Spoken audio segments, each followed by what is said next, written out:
And we are live. Y'all know the drill. Where you from? Where you at? What are you doing? You know what I mean? And get this party started right. Get this party started quickly. Right?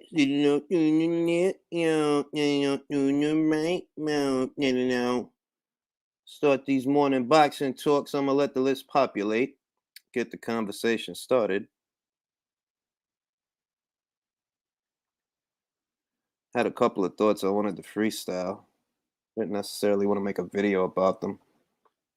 And right now everybody's reacting to Tyson Fury's big win. I don't even know if I should call it big because it's so deceptive. If you go off of social media reactions, the trilogy, the third installment of it, seems a lot bigger. I was goody spotlight fight 1, 2, 3. If you go off of social media reactions, Wilder versus Fury 3 seems like a bigger fight than it actually is. It feels like the third fight got more attention than the second fight did. It feels that way when you're looking at social media reactions and the amount of coverage that the fight is getting. But when you think about the numbers that, okay, well, this fight did less pay-per-view buys than the last one did. The last one was reported to have done somewhere between 800 to 850,000 pay-per-view buys. This one is reported to have done 200,000 less than that one did. That means it wasn't as big a fight as the other one was financially because it didn't bring in as much. That means it didn't actually get as much attention as the second fight did. It's not that it wasn't a good fight. It was an entertaining fight. Sophia was good. Supernatural was good. It's not that it wasn't an entertaining fight. It was an entertaining fight. It was. It was fun to watch. It was a little bit more fun to watch than I expected. But it's all an illusion, and that's what I notice about the American media and the American boxing fans. This community that they want the bells and whistles, but not the substance. That the reality of it is, as exciting as that fight might have made you, it's not a bigger fight than the second fight was. That's the first thing. It's nowhere near as big a fight as the Joshua versus Fury fight would have been. Honestly, it's not. Right? That was a $200 million fight. This was a $48 million fight. That's off the pay-per-views. And you could bring in sponsors and all that different shit. But at the end of the day, this fight did do less than the other fight did. The other fight did 800 to 850,000. This fight did less than that. So it's clearly not a bigger fight than the other one was. And it's not as big a fight as Joshua versus Fury would have been. It's just not on that scale. It was entertaining, but it wasn't exactly a great exhibition of skill either. You got guys ranking Tyson Fury on a pound-for-pound list, and I don't even know where to begin with that because that was an entertaining fight. It was fun to watch, but it wasn't a good exhibition of skill on both counts. Like, it wasn't. Tyson Fury already had his number. How does him beating him again in 2021 make him number 4 pound for pound? He beat this guy already. It's not like Wilder was ranked on the list. Wilder was inactive, and so was Fury. But because Wilder beats Fury and the Americans get excited in their fashion, what do? They like to overreact. Because that's an in-keeping characteristic with Americans. Overreacting, blowing things out of proportion. Case in point, Errol Spence Jr. goes out there and fights a fat lightweight. And because Mikey doesn't win a round, oh my God, Errol is amazing. They don't take a measured approach to anything. You know what I mean? Errol beating a lightweight on points is a foregone conclusion. He's supposed to be able to do that. What you want and what should happen if you are what they say you are is the fight should end in dramatic fashion. But that's not what happens. He goes in there, he pitches a shutout against a guy most people pick him to beat. And what do the Americans do? The American fight fans, the American pundits, what do? They overreact. Oh, he's pound for pound. Oh, like, dog, how is he pound for pound for beating a little dude? That's kind of backwards. Exactly, Supernatural. I was goody Puro, was goody Timmy, was goody Danny, was goody Saya. You know what I mean? Do you think Fury getting COVID helped the fight sales?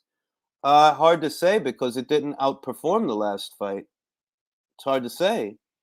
You know what I mean? Like, I can't say, like, it feels like more people were watching this time because of the controversy. It feels like more people were watching, but the numbers don't lie. The last one did between 800 and 850,000 pay-per-view buys. This one only did 600,000. So it's not bigger per se in terms of finance. It's not a bigger fight. I half expected it to do a million at least. I half expected it to do a million. It didn't do that. It just did a little over half a million, just a little over. They did the same thing with Floyd with Marquez and then discredited Triple G versus Brook. It's double standards. I'll say this much. The difference between Floyd and Floyd versus Marquez and Spence versus Mikey is that Floyd and Juan, in their careers, they were both fighters that moved up to welterweight. You understand? They were both fighters that moved up to 147 pounds. They weren't career welterweights. Whereas with Spence and Mikey, Spence debuted as a junior middleweight. He debuted as a junior middleweight. He moved down to welterweight. So you're not even a guy that used to campaign at weights where Mikey campaigned. You see what I mean? That it's not like you debuted at 35 and moved up to 40 and then moved. No, no, no, no, no. You debuted above 47. So you are the bigger man. You are taller, longer. You're supposed to be a power puncher. You're supposed to be a boogeyman. Well, you don't look like a boogeyman when a lightweight could take what you got for 12 rounds, barely throws a punch. You don't look like a boogeyman. To the point about Marquez and Floyd, you also have to remember the relevance of Juan Manuel Marquez in that fight. We know what was going on at that time. At that time, what everybody wanted was Pacquiao versus Mayweather. But, obviously, it didn't happen yet. So what Floyd did was he fought a common opponent that used to give Manny a lot of problems. Like he was coming off a 2-year layoff. Juan Manuel Marquez was pound for pound at the time. Everybody knew we want Maypac. We want Pacquiao versus Mayweather. He fought a common opponent with that guy to keep that steam going. But I never looked at that as being the same thing because the difference between Mayweather versus Marquez and Spence versus Garcia is they tried to use that Garcia fight to say that, oh, Spence is this and Spence is that. Listen, by the time Floyd fought Marquez, he was already way more accomplished than Errol Spence is now. Way more accomplished than he was when he fought Mikey Garcia. I don't view those fights as a parallel for one another. The fights I view as a parallel for that are Golovkin versus Brook, Canelo versus Khan, or Lomachenko versus Rigo. Why? Because those are all fights and fighters that people were high on at the time. Those are all fights where the bigger guy has a big buzz. So there's pressure on him to handle the little man. And those guys handled the little man. Gennady Golovkin beat the brakes off of Kell Brook. Canelo Alvarez knocked out Amir Khan.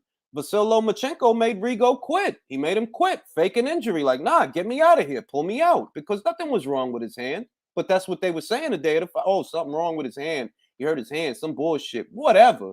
He wanted to be pulled out of that fight. Those were all situations where the bigger man was expected to handle the little guy. And they handled the little guy. Whereas Errol, bro, you boxed him to a decision. And at the post-fight press conference, he admitted that he was going for the stoppage and he couldn't get it. So it was in that moment that I felt like, you know what? This dude is not the puncher that they make him out to be. Because Mikey's not even throwing that much. It's not a question of, oh, he's in survival mode, because he's not a welterweight who's in survival mode. He's a lightweight who's in survival mode. You should be able to finish him. You should be able to knock him down. You didn't do that. And it's characteristic of an American audience and the American pundits to try to pour sugar on shit. They tried to make it look like, oh my God, he was so dominant. He was supposed to be dominant. The American media always does this. And now they're doing it with Tyson Fury. Why do I say that? He already beat Wilder last year. Why would beating him this year again make him number 4 pound for pound? What logic goes into that? He beats the same guy that he beat last year, and this year, that makes him number 4 pound for pound. And never mind that pound for pound lists really aren't for heavyweights. They really aren't. I can get over that. Like, I can deal with that depending on what the criteria is. But you're literally talking about a guy who's been dealing with the same fighter for the last 3 years. And that makes him number 4 pound for pound. The coverage that boxing gets in America is a goddamn joke. Appreciate that, deed.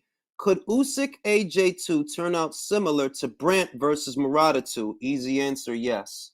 If the question is could it? Yes, it could. Anthony Joshua has to take more risks. He has to risk getting hit to get hit. He has to risk getting hit to hit this guy, because you sitting there trying to find windows of opportunity and openings, fencing with your jabs, worrying about lead foot advantage, all of that. It's not going to work. You did that, and he outboxed you. This time, you have to use what God gave you. You have to use your size. And yes, you may gas out. So you better make sure that when you get on that front foot, you knock this guy out. All right? Because you can't sit there and play chess with him. He's going to beat you again if you do that. Hey, what's goody? Fish, what's goody? Mork, what's goody? KTH Life, what's goody? Jeff. And back to the point, the American pundits and the American audience, they don't take a measured approach to anything. They always blow things out of proportion. Like when Gennady Golovkin beat David Lemieux, oh, he's pound for pound number one. He's number, like, really, dog? Y'all gonna compare him to Hopkins because of Lemieux? Really? Y'all gonna put him up there with Monzon, Hagler, Hopkins, because he beat a French dude, well, a Canadian dude with a bad haircut? I don't disagree that Golovkin was pound for pound at the time. I had him on my pound for pound list at the time, but to say that he was number one, that was like really, dog, number one?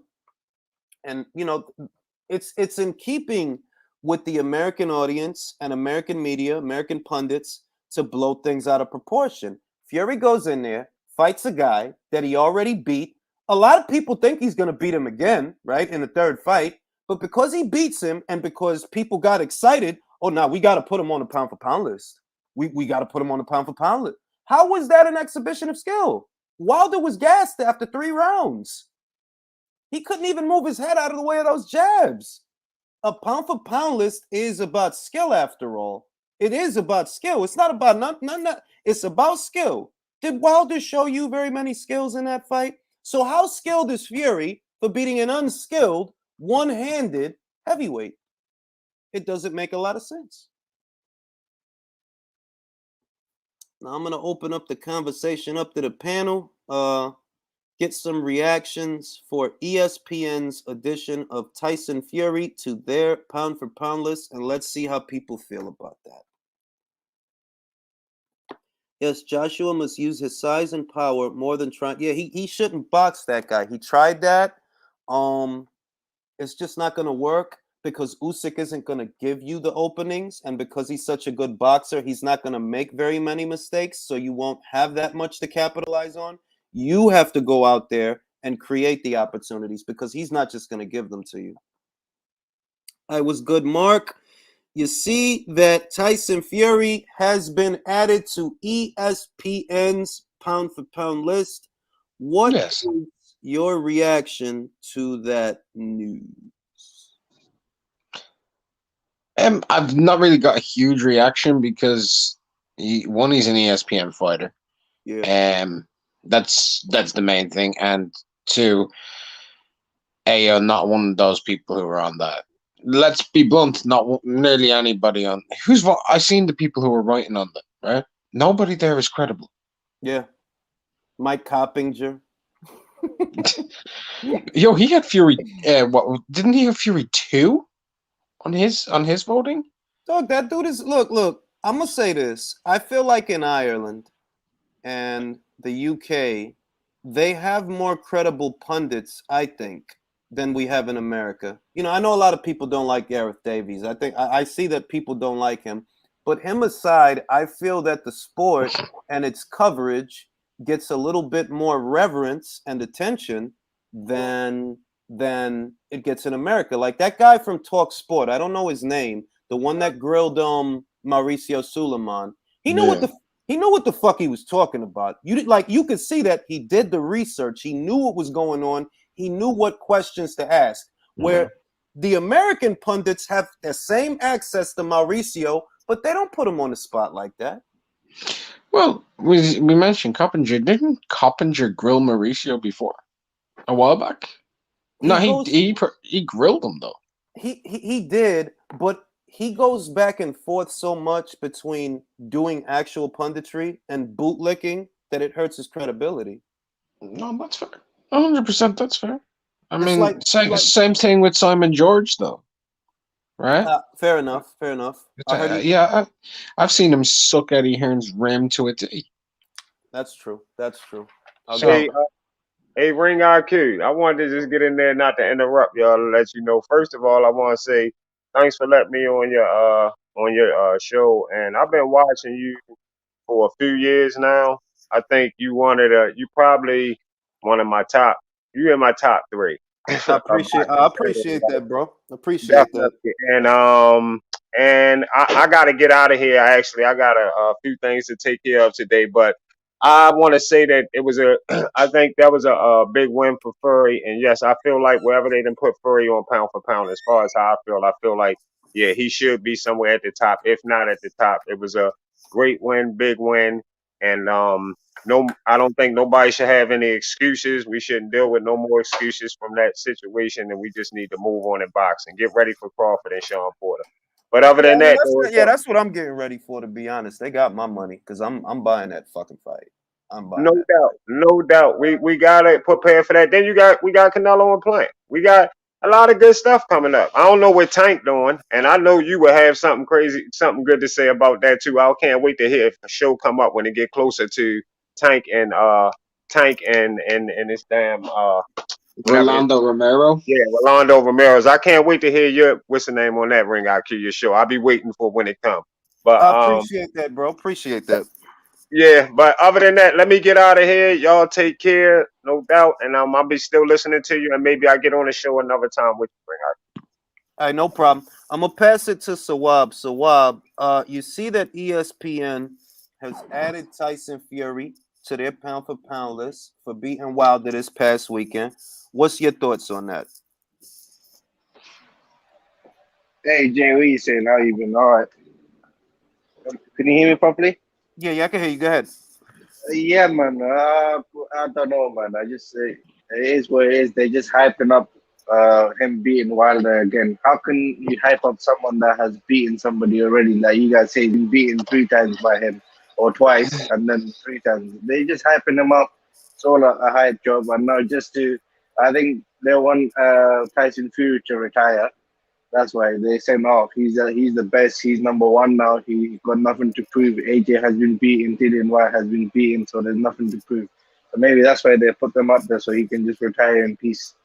I'm glad you brought. I'm glad you brought that up. I'm gonna take that portion of it. The battle. You see that there's people that are saying Fury should skip White.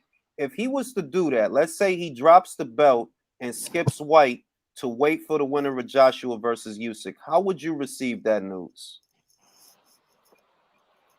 I mean, well, isn't the biggest selling points behind that reason is because they want to be undisputed, so that kind of contradicts themselves, don't it? Mm-hmm. Honestly, that sounds contradictory to me. Just fight White, get it over with. You're going to have plenty of time to see the winner and set up the fight. So let's say that he does this. Would you categorize that as an according to Hoyle duck? Who exactly is he ducking though? Dillian White. Well, that's if Dillian even wins the fucking fight, to be honest. But I'm surprised at the reaction that the shit is getting, because if Fury is pound for pound and he's head and shoulders over all of these guys, then why should fighting Dillian White, why should you have to skip that fight? Why not just take care of him? Because you don't have access to Joshua or Usyk right now. Let me take it to Mark. Mark, you see what people have been saying. What do you think Fury should do? I think him and Dillian White should fight. I mean, the man was complaining about ring rust a while ago, remember? He I was saying, remember. yeah, no, he's had a fight. He doesn't want to go into a unification potentially without having a very good fight, without having somebody who can give him something. You don't want that. You don't want to be still complaining of ring rust, do you? 10 months away, because that would mean that he would have fought. Let's say that he unifies. Let's say hypothetically by September or October, Jay, man. Hmm. He has the unification with Usyk and Joshua and has no fight in between. That's a year. Pretty much that's a year, and it means that he would have fought once in 2.5 years going into that fight. That's not good activity, and I don't think he wants that. Dillian's is mandatory. He should fight Dillian. I've always kind of maintained that. As far as if Dillian comes through Otto Wallin, of course, that's not an easy fight. And plus, he gets to make money. He also gets to like really sell himself, because if he were to skip that white fight to fight the others, that belt's gonna go vacant. Yeah. And neither Usyk or Joshua will fucking fight him without the belt. I'm gonna put that out there. They'll want to fight Dillian White for undisputed and say fuck you. Yeah. Okay. Let's elaborate upon that. So you feel if Fury would have dropped the belt, they don't go for Fury after that. They go straight to White. Yeah, they do a unification with Dillian, and then they can claim that they're undisputed, and then Fury will be like, Jay, well, I'm ringing Lenny, will go back. Yeah, you remember, like I always said, you remember, I must have said in the comments, I've been saying this for over a year. My dream is to see AJ versus Wilder, I think, in the undisputed fight, because them two are the ones that deserve it the most. Yeah, but I mean, honestly, look, if my honest opinion, I feel like if let's say Joshua don't win the Usyk fight, right? Let's say he don't win that fight. I feel like that dude is gonna take some time off to restructure and rebuild. I don't think he's gonna want to be in big fights after that. If I'm being honest with you, not because he's afraid, but because you know what? I've been a champion since 2017, and since 2017, the sanctioning bodies don't let me breathe. And they don't. You know, I talk about it all the time. Like since 2017, when he won a belt from Charles Martin, they've been hitting him with mandatory after mandatory after mandatory. You know, the IBF, I believe, gave him his first mandatory. Then the WBA and the IBF, I think they had two mandatories at the same time. Then Povetkin pressured him into fighting him. It's like he's been doing what he's told by way of the alphabets longer than anybody else.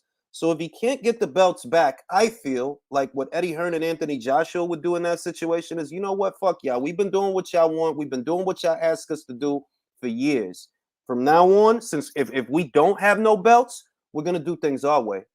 Because y'all cool letting everybody pick and choose what they want to do. When it's us, we gotta fight every man, woman, and his dog. When it's y'all get to do whatever the fuck y'all want. Wilder skipped out on White for years. Fury comes back. He rejects an offer to fight at Wembley, right? He rejects an offer to fight at Wembley. He fights Tom Schwartz instead, and then Otto Wallin after that, and then fucking Wilder again.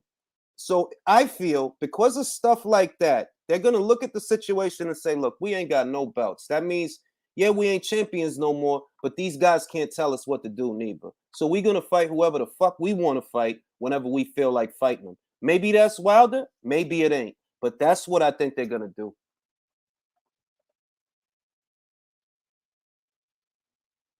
Mark, what say you to that?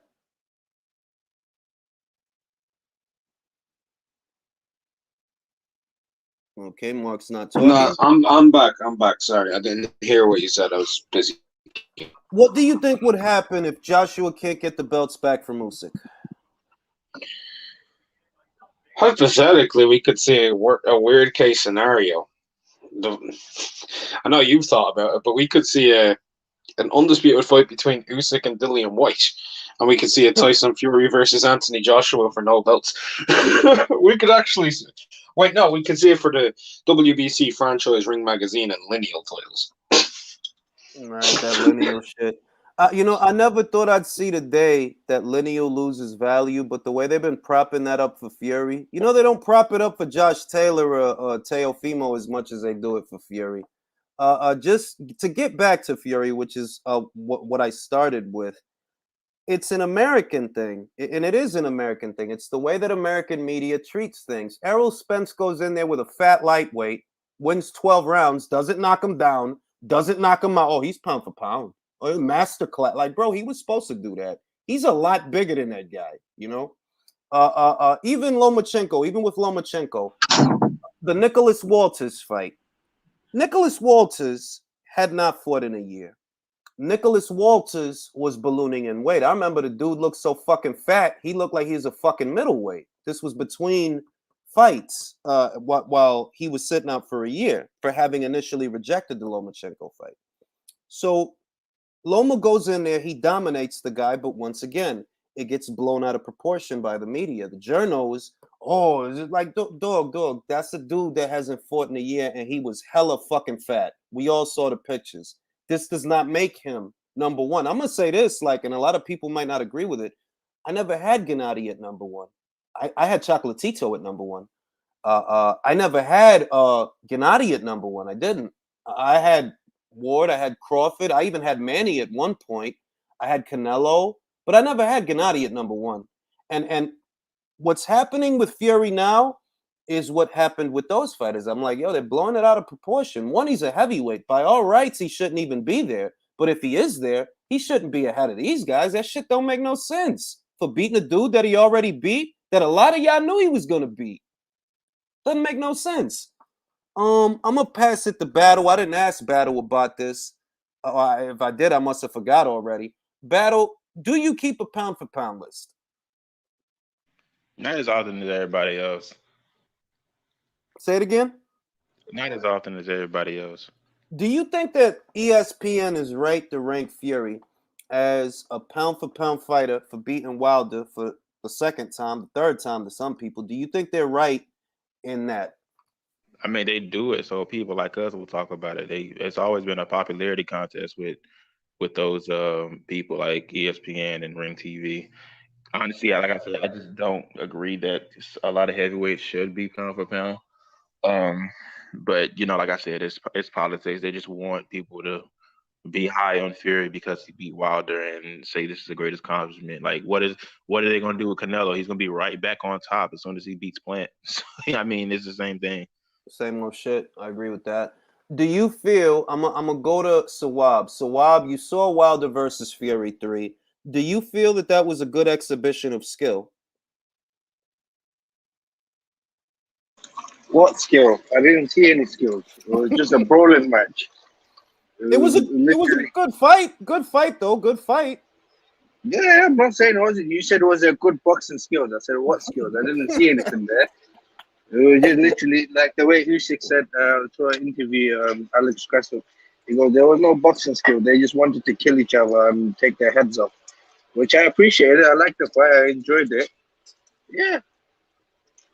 All right, I'm gonna take it to Mark. Mark, you saw Wilder versus Fury 3. Was that a good exhibition of skill, in your opinion? There were subtleties that had skill in there, but for the most part, no. For the most part.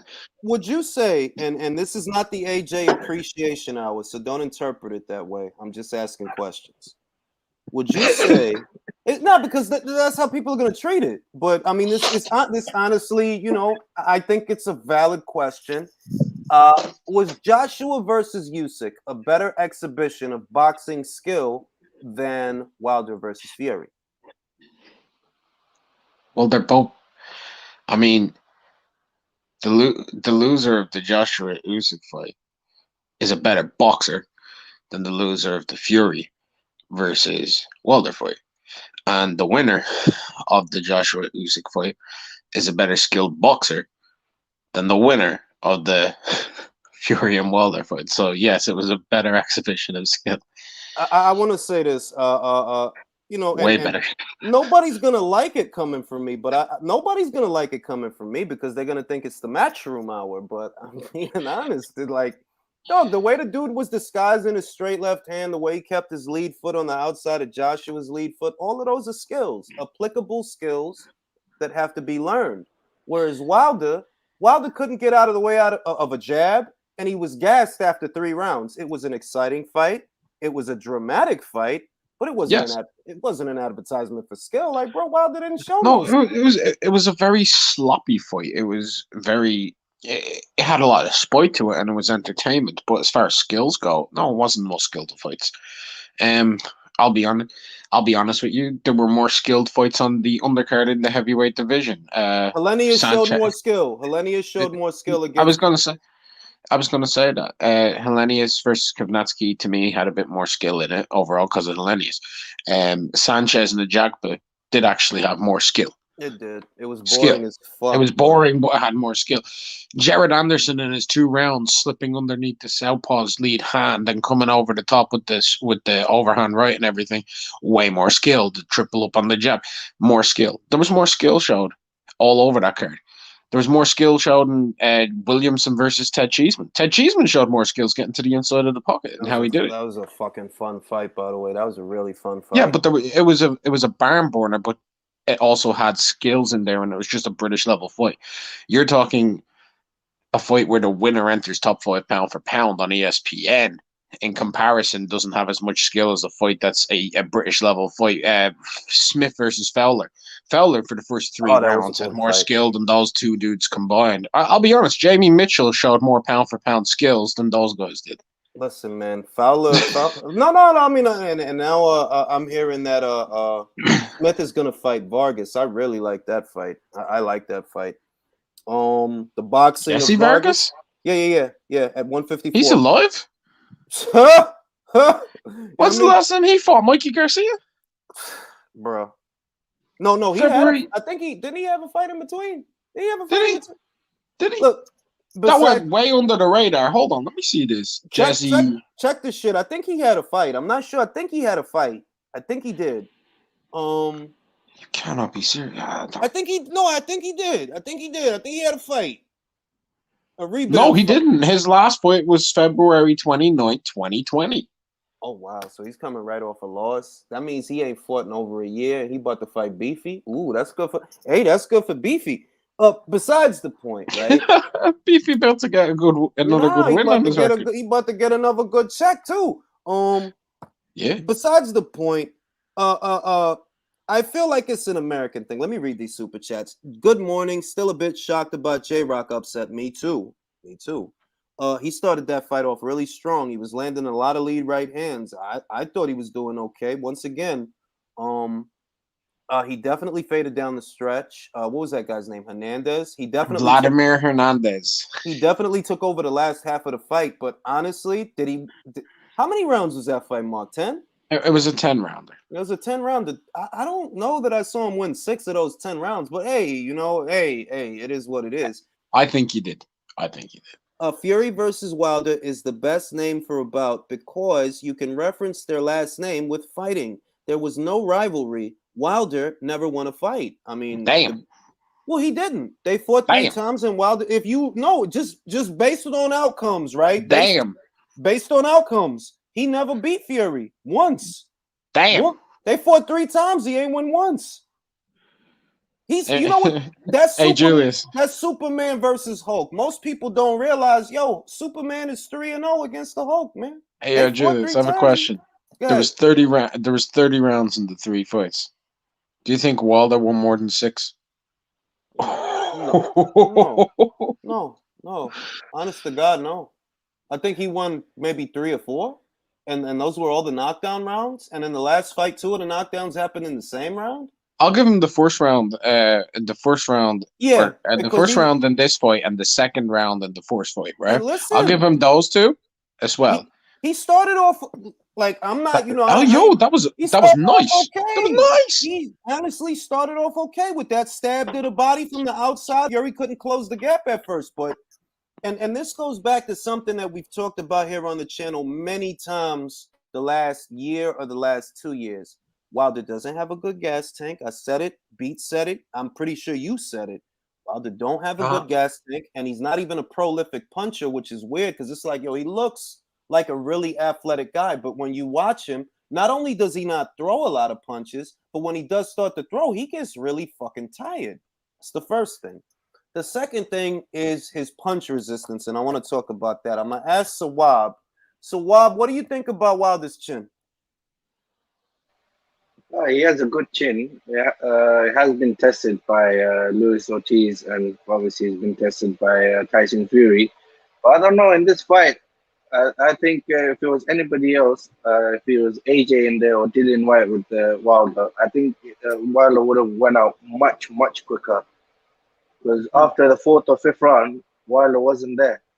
All right, let me let Amok in on the conversation. Amok, you saw the fight, and this question pertains to Wilder's punch resistance in that fight. What did you make of how he took the punches? Do you feel like he was chinny or something like that? Like, what do you make of what you saw? Sorry about that. I'm having breakfast right now. What fight are we referring to? This past weekend's fight, Wilder Fury 3. Oh man, I thought he was taking the punches pretty well, but he did look suspicious about being chinny. Honestly, I can't really say anything bad due to the limited skill set Wilder has. I mean, he did the best of what he had. Mm-hmm. I still think he should have had a better trainer, but I mean, hey, to each their own. All right, let me take the question. The Spotlight fight 1, 2, 3. Spotlight, you saw the fight. How did you think? What was your reaction to how Wilder was taking the punches? Did he seem at all shocked to you? Like maybe he's not taking those punches well. Just what did you make of how he took the punches? What's good, everybody? Good morning, everybody. I feel like the weight was the biggest thing that I seen. Tyson Fury was throwing his weight around and just getting him tired. Every time the clinch, he would try to put him in a headlock or push him down.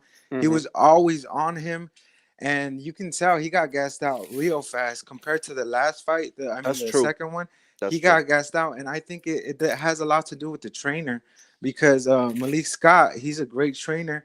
And I believe that they were working too much on the media. All these videos that were coming out of him training, lifting, doing all this like baloney ass shit wasn't what was gonna win him the fight.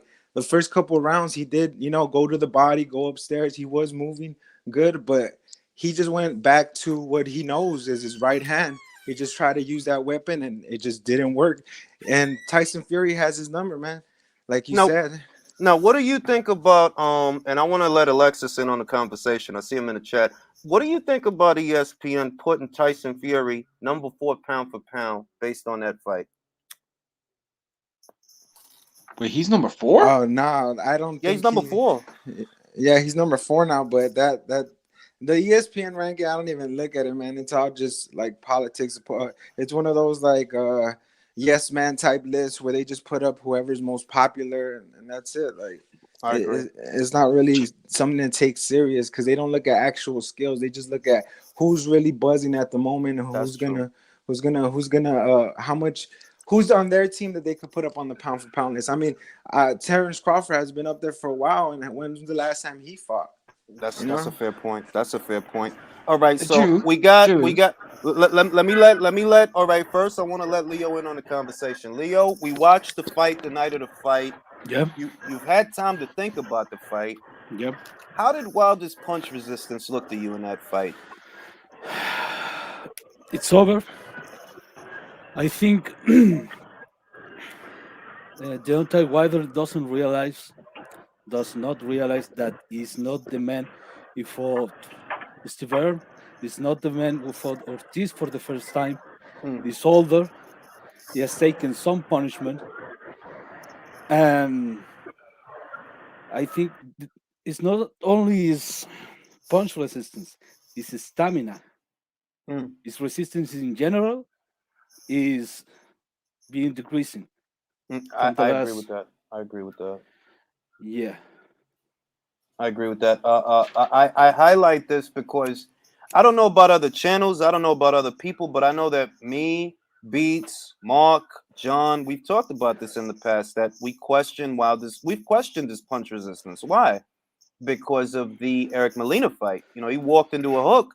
He was hurt, and you got to give him a pass sometimes because it's the heavyweight division. Any one of these guys lands clean, they could take the other guy out. That's the rule of thumb. But it always kind of felt like, Wilder doesn't really, he doesn't take the best punch. I'm going to take it to Alexis.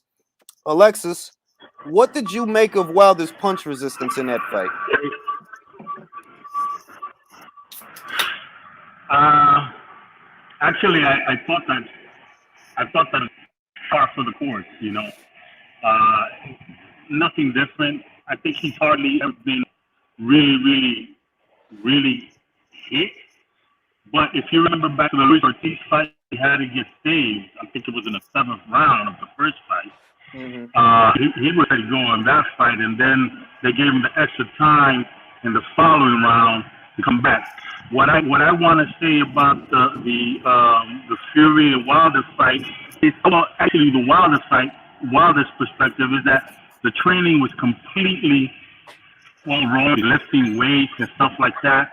He could have been working more on agility and conditioning rather than trying to get into a tussle with just push him off. It was just too much for him to be able to do that. And the added muscle needs oxygen. We talked about this before the fight. I'm sure you remember that. And on the other side, Tyson Fury was nowhere near the shape he was in for the second fight. This fight could have ended a lot sooner if Tyson Fury was A, as focused, B, as in good a shape as he was for the second fight. I think the trip over to Atlanta, over the Atlantic that we talked about before, really affected him. The thing with his daughter, Athena, being born and all that, took away from what he was. He was panting and breathing heavily in a way that he didn't breathe in the second fight. Not even the first fight he breathed like that. So, Tyson, Wilder got away scot-free as far as I'm concerned. I'm gonna say this. This is just my thoughts. These are my thoughts, not the panels. I'm gonna mute you, Alex, because you got a lot of background noise. All right, check it. To me, this fight was affirmation of something that I already thought. I never thought Wilder takes a good punch. That's why they kept him away from punches. I've always thought that. I never thought that guy takes a good punch. The Skoniers fight is an example of that because Harold Skoniers was in his mid to late 30s and he was about 5'11". But if you read the articles that were out at that time, it says Wilder was in a lot of trouble. He was on the verge of being knocked out by a guy who's 5'11" and he's 6'7", 220 something pounds. I believe that's why they kept him away from Dillian Whyte. I believe that's why, in having debuted in 2008, he never came up against any real punchers. Not really. And Fury, everything we say about Fury's punch is based on the Wilder fights. It's not based on the McDermott fight. It's not based on the Chisora fight. It's not even based on the Klitschko fight. Everything we're now saying about Fury's ability to hit a guy hard is based on the Wilder fights. That's 3 years, all right? He didn't get Valina out of there. They fought through a decision, right? They fought through a decision. Well, he got Tom Schwarz out of there, but Tom Schwarz is a domestic level German guy, and that wasn't even a cold knockout. So I feel like what we saw on Saturday, and I saw John say this, I agree with it. Shout out to John Daly, that it's a mixture of Wilder not having much of a chin and Fury not having much of a punch. And I know a lot of people aren't going to like that because they're really high on that fight. But that is my honest take on the aesthetic of that fight. It's a combination of Fury not being that big a puncher, though still being 277 pounds. When he steps into his jab, there are 277 pounds behind it, So it's a lot of weight. It's a lot of weight. If he shoots a step jab, there's 277 pounds of step. So yeah, it's gonna snap a guy's head back. But I really didn't like how Wilder looked with those shots. Sometimes it looked like his eyes were rolling into the back of his head. It looked like his brain got jostled. And I feel like his punch resistance is gone. That's how I feel. Julius, go ahead, Leo. I want to ask you a question from the people of the panel also. Do you like the fight? Fun fight. Very fun fight. It was fun to watch. Yeah. Okay. I really didn't like the fight. You didn't like the fight? Look, I applaud you. I like the professional showing up his skills, his heart, but seeing a guy stomping on his home feet for 3-4 rounds, getting mauled. I don't know if Wilder is going to be the same guy I don't know if he's gonna be in damaged goods after this fight, Hmm. but this fight should have been stopped 3 rounds before, Mm, and it take a lot on unnecessary punishment, and agreed. all of that could be avoided if this guy had a corner, a real corner, that step in and say it's enough.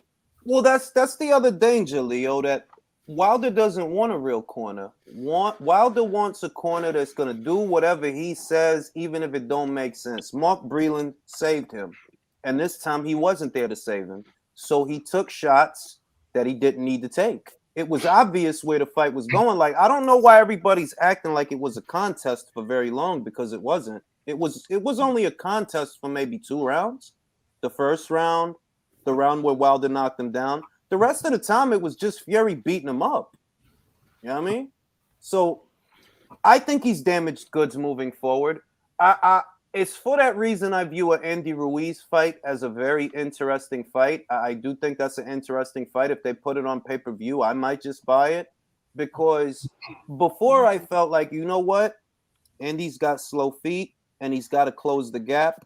Wilder's quick enough to catch him with the right hand. But now I feel if Wilder's gun shy and he's hesitant to let the right hand go moving forward because he's damaged goods, he could be damaged goods, it's a more competitive fight. And if Andy can land on him, his punch resistance looks like it's going. He is 36 years old, or he's going to be. Uh, uh, uh, it's interesting enough that I might pay to see it. Mark, what say you? What do you think about that fight, Wilder versus Ruiz? There's a lot of fights I want to see Deontay in. I find it. Look, he's not that skilled. He's got the right hand, but that's the thing. Most of his fights, they're always quite tense. Yeah. Because you're always. It's kind of like when you have a good basketball player like Kobe. Like, I know that's a bit ridiculous. I'm not saying he's Kobe. Don't take that. But like, you're in the third quarter, the Lakers are down. You know Kobe can go off for 24 and win you the game. It's kind of like that with Deontay. In And a he could way, end it. you, Yeah, he could end it at you any could end minute. it out of nowhere or drop the person and turn the fight on its head, and What do people you will be think like, of "Oh, What do you think about that fight, though? I mean, because my view of it, I'll just give you my view. Obviously, it's not your you view. you gave me your view just a minute ago." He's damaged. He could lose that fight. Do you think he could lose that fight? Yeah, I think he could win it too. Leo, what do you think about that fight? Okay. One thing I learned about this fight that I think is a is a recopilation of all these fights. For me, Deontay Wilder packs a strong punch, a strong right hand, but it's not the finisher that people think he is. I Mm, think a guy with enough skill, if enough uh, recuperative abilities, can withstand that punch and punish Wilder until Wilder gets out. And think Andy Ruiz is that kind of guy, because Andy Ruiz is not gonna lay down because he gets knocked down. hmm I think if he gets hurt, he's gonna get hurt. I think against Wilder, but if Andy Ruiz can stand like he did with Joshua and trade with Wilder when Wilder is trying to finish him up, Wilder can get hurt like Joshua did in that fight, in that first fight against Joshua. I'm gonna take it to spotlight. Spotlight. Andy Ruiz versus Deontay Wilder is a realistic proposition. How do you see that fight? I see that playing out with Andy Ruiz winning. I feel like Wilder, the way he didn't show sportsmanship and got over this loss, he's still in his head about all the conspiracies and all that. I mean, you can tell the way it ended off. Everybody was thinking they were gonna hug it out like everybody other warriors who have beef. You get in there, you slug it out, hug it out, and move on. Him not moving on from this is really gonna hinder his whole career. I feel because he's not growing from it. When you lose or when you take a L, you have to learn from it somehow. So I kind of see him as the same way. If he doesn't recuperate from this fully mentally, then the Ruiz fight is going to be the same fight because Mm. we know he goes in there and he's willing to throw punches and trade punches and it's not scared. We seen that in the Anthony Joshua fight. And because Wilder, I'll add that everybody's always talking about the things that Wilder does with his hands or what he doesn't do with his hands when his feet are the real problem. It ain't like he could shake and bake Andy. He's not coordinated enough to shake and bake Andy. He's not. Andy's a good boxer, and I'm not saying that because of fucking Anthony Joshua. I was saying that before he beat Joshua. He's a good boxer, all right? The Parker fight showed me that because ever since that fight, Joseph Parker was gunshot. That's the fight where you notice, like, yo, Parker, why you not laying into Andy the way you was laying into Francois Botha? You remember when he fought Botha? Old ass Botha? Yeah. Killed that old motherfucker, man. Amok, what do you think about Wilder versus Ruiz? How do you see that fight? You killed one of my ideas already because you mentioned it. Prime for prime, I would still place Ruiz Jr. over Wilder. He's got the hand speed, as you mentioned when he fought Parker. I still think he got a gifted decision. I scored that 7-5 in favor of Ruiz Jr., but hey, home turf, they gave it to him. Whatever. What is Wilder gonna do? Knock him down? Ruiz Jr. already proved that if you knock him down, you're gonna light that fire in that line. He's gonna come back at you. You've seen it in the AJ fight. I really think it'd be an action-packed throwback fight where there's just two warriors going at it. Maybe a little bit of lack of skill in there because we already know, Wilder ain't gonna try to outbox him. I mean, I see it as Andy. The dynamic of the fight is the same for Andy. You're the shorter guy. You got to get mid-range to inside to hit this guy with whatever you want to hit him with. So that dynamic is the same dynamic from the Joshua fight is the same dynamic for the Wilder fight. That's what he has to do. As slow as Andy's feet are, they're still better than Wilder's. Wilder's still off balance a lot. Wilder stands really fucking wide. Wrong punch gets through, he gets dropped. All right? And because he's not a prolific puncher, is he going to jab enough to keep Andy off him? And will Andy not counter that jab? And if he does Wilder not hit the deck? I mean, the more I think about the fight, and I don't want to make a prediction yet because the fucking fight ain't even done. For all we know, the fight never happens. But I see a way for Andy to win. Leo, what say you? I mean, Sawab, what say you?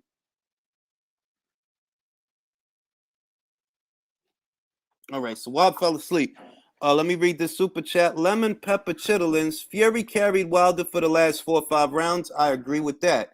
Leo, what say you, man? Who do you like for that fight? If you're comfortable making a pick. I think Andy Ruiz. For me, the blueprint for Wilder is this. At the moment, Wilder shoots that straight right, you jump him. You jump him on the inside. And you mold him with compact shots to the temple.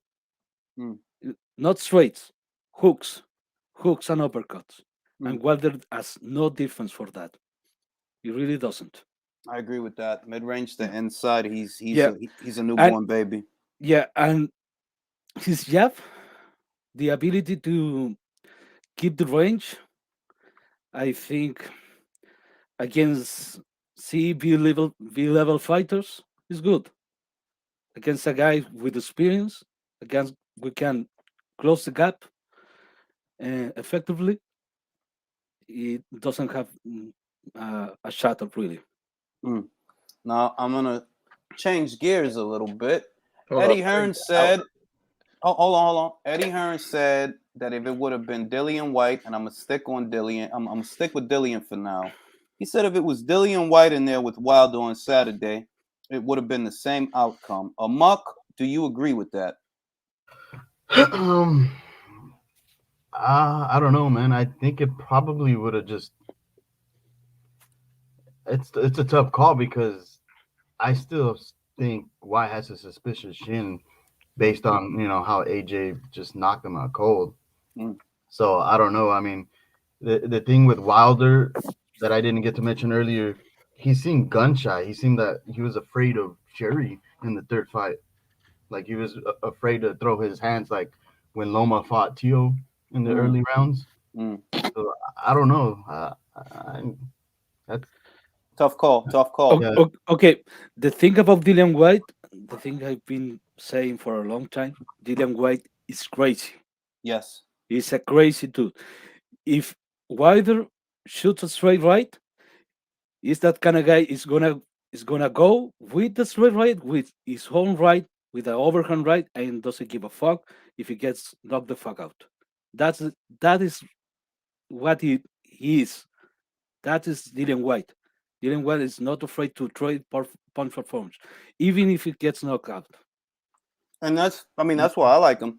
The question is, do you like his chances? Mark, do you like Dillian White's chances? I don't think they're ever going to fight, by the way. So, I don't think they're ever going to fight. But hypothetically, if it were White versus Wilder, the fighters they are today, who would you go with in that fight? Mark is not here, I don't think. Mark left. Oh, shit. All right, I thought that was... All right, that's you, Battle. Battle, who would you go with in that fight? I would pick White. I'm sorry. I would pick Wilder to beat White and Ruiz. Even Go ahead. Even coming off the loss.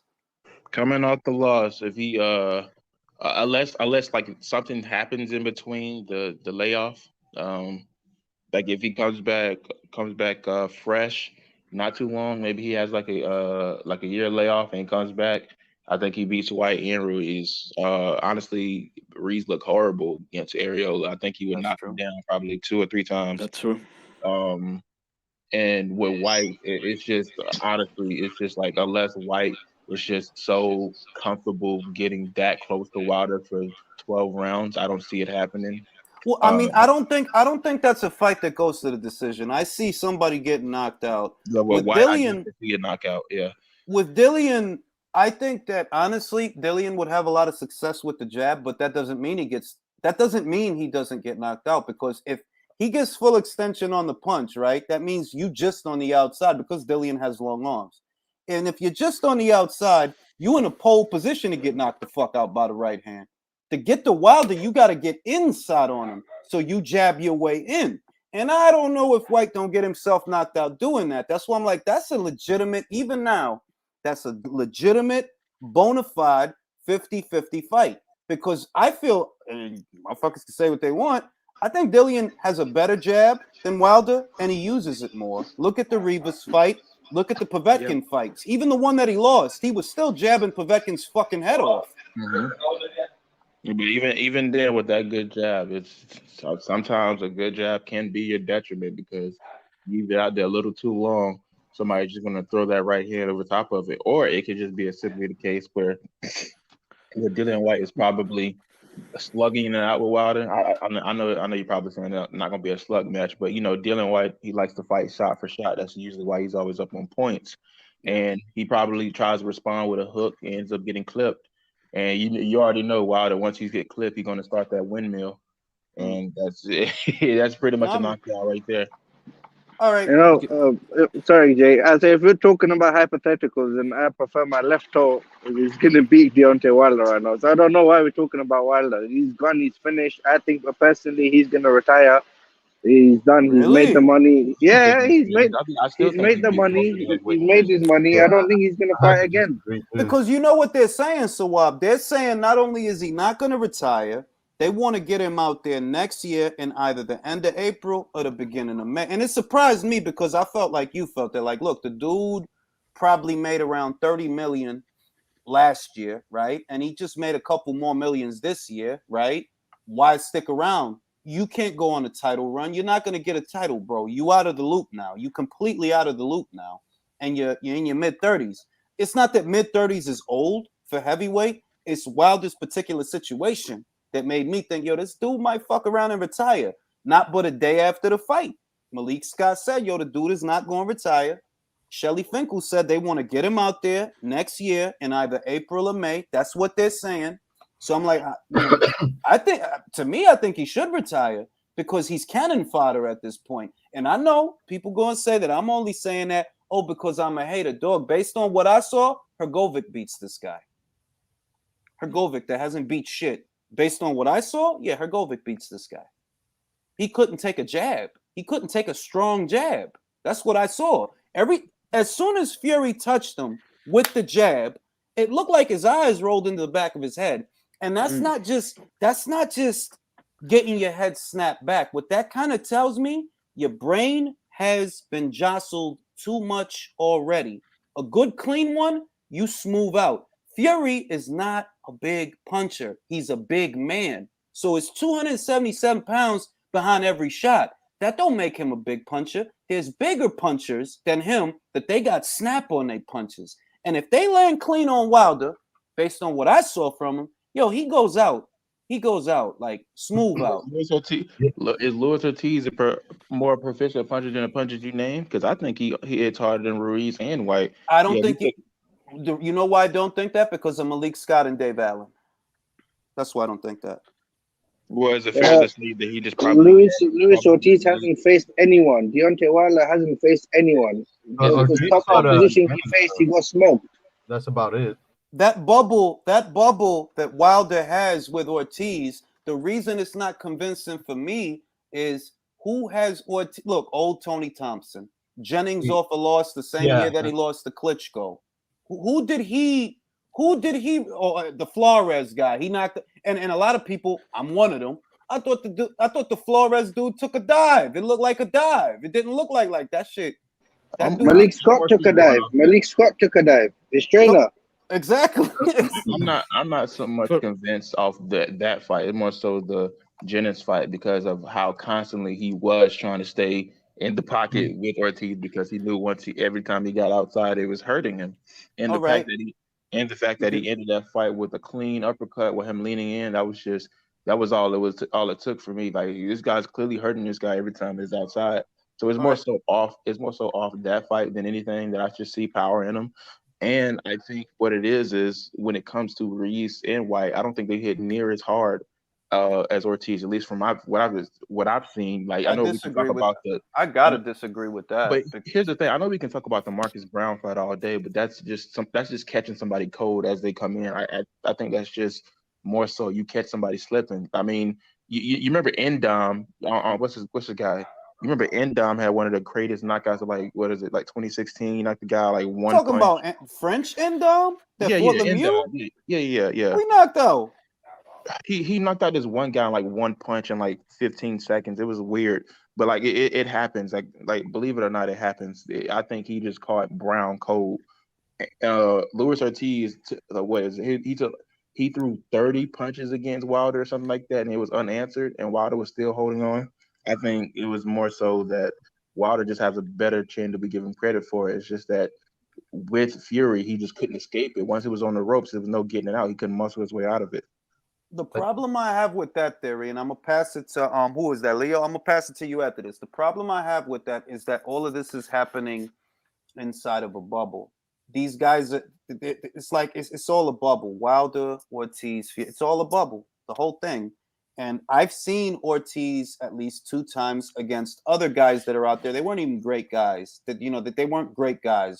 Malik Scott, they weren't great guys. And his power, it didn't look with them the way it looked with Jennings. To top it all off, even if I concede Jennings to you, Battle, that fucking fight was in 2016, bro. That shit was a long time ago. That motherfucking man is like 46 years old right now, maybe older. So I don't think he has the snap in his punches to be a real concussive puncher anymore. I really don't. I feel like, guys like Pergovic, that's a heavy-handed motherfucker. All right. And what I'm, the way it's looking for me is a guy like Pergovic will take Wilder out. As far as Ortiz, we're never going to see those kinds of fights for Ortiz. He's one fight away from being retired. Take it over, Leo. Okay, this is what I'm going to say. I think Deontay Wilder has a great punch, has great straight right hand. That is his punch. In this level, you are going to, not because you don't have a punch. At this level, you are going to get a lot of troubles finishing guys. Look at Alexander Usyk. Alexander Usyk went to Anthony Joshua, and in one moment on that fight, we were watching that fight, he got clipped with a huge straight right hand. Yes, he did. What Usyk did? He looked Joshua straight into his eyes, and he stood his ground. Mm. That's a guy who knows how to take a punch, how to get hurt, and stay in the fight. Mm. Now, Wilder has been fighting those kind of guys, No. besides Fury, no, he doesn't. Not that caliber of fighter. For a long time. Not even Ruiz Ortiz might be that kind of guy, but Ruiz Ortiz is old. Yeah, I mean that's Fucking old. that's the other thing. Like, and I always get it. I always it chaps my ass about Ortiz because you talking about a guy that's been around since 2010. You didn't bump into a Pulev, a Povetkin, a Rivas. You've fought no one. Let's be honest, all right? The biggest name that you fought was Jennings, but Jennings had already lost that same year to Vladimir. So you're not even catching a guy who's on the up and up on it. You know, like a Dubois versus Joyce kind of win, or a Joshua versus Dillian White kind of win, or White versus Rivas kind of win. The only one you have that's kind of like that is Coyote, but Coyote was a fucking cruiserweight. He's a cruiserweight, bro. And then you got popped for the pads after that, so it's tainted anyway. I haven't seen Ortiz in there with very many capable boxers. Okay, the credit you can give Luis Ortiz is, beside his Cuban and the almighty Cuban boxing school, is the fact that this guy comes with a good amateur pedigree. So he has been fighting a lot of guys. That's the credit I can give him. In the professional ranks, that's another story. But at least the guy has experience. Now, Wilder fought this guy, I don't know how many years ago, the first fight. Exactly. And the second fight, okay, you finish him up with one punch. Now you're fighting up-and-comers, fresh guys, that they are from winning streaks, multiple successful fights. This is a different story. You're not gonna fight now to be relevant, to be in the mix. The guys that you were fighting when you were a champion. There's not gonna be a Vermeer Steven after 2 years of inactivity, or old Ruiz Ortiz. Yeah. Or Dominic Brazil. No. These I mean, guys that's how they're hungry. gonna want them. That's look. They're talking about. Shelly Fink was talking about it's big fights. So when they say big fights, you got an idea what big fights means. Big fights means lots of zeros. That's your Anthony Joshua. That's maybe your Dillian White. But I like I said, I think they don't want to know with him because of what you just said. That he's a lunatic. He's gonna go for it. So you know you're gonna have a rough night. And maybe you knock him out, but not before he lumps you up because he's a fucking lunatic. He doesn't care about getting knocked out. And that's why I think they want to stay away from him. Also, he has a left hook, which Wilder don't have. Wilder don't really have much of a left hook. He's got a good straight right hand, not much of a left hook. If White gets past the straight shots, if he gets past the jab, yes, Wilder can be put out. And I don't know why that seems. I feel like I know that Leo or Beats, because we're older, that it's entirely possible Wilder gets put out. Whereas I noticed that the younger cats, they struggle with the idea that Dillian might put him out. I'm like, you shouldn't struggle with that. Wilder's not a good boxer. Sorry, but he's not a good boxer. And he don't got no defense. All right. You sitting there eating plain old jabs in round 2. And you know, what was the strong round that he had? Round 4? He had a strong round in round 4. But it's like, dog, you couldn't get out of the way of Fury's jab. And it wasn't like he was feinting and no, he was just shooting it, stepping into it. You couldn't cover up, get your hands up, at least get your hands up. Now you eating those, man. You eat a right hand from some of these other guys. I mean, you eat a jab from some of these other guys, a right hand is gonna follow, man. Straight like that. All right. So I could see White beating this guy. As far as the Ortiz stuff, you can't sell me Ortiz, man. There's no fucking way you've been around since 2010 and you ain't so much as bump into a goddamn Pulev. That's by design. All right, that you just didn't fight nobody that was really capable when they were capable. Jay, let me add something into this.